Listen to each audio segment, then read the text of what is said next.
Мама Марипа Мухамбетовна эже сизге кайрылуубуздун себеби эже мондай абалда жатат.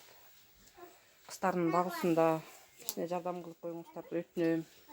Ушу жалгыз артында калып аткан баласына жана тамга эме кылып бериңиз. Аракет кылып бизге жардам бериңиз. Өтө абалы оор ушундай абалда жатабыз манакей. Турбайт. Башынан 4 жолу операция болгон, 4-сүнөн ушинтип буту колунан эметип тура албай калды.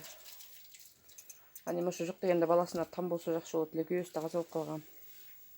Бир туугандарынын жардамы менен ушинтип эле багылып атат. Кызы бар, кыздар багып атат ушу.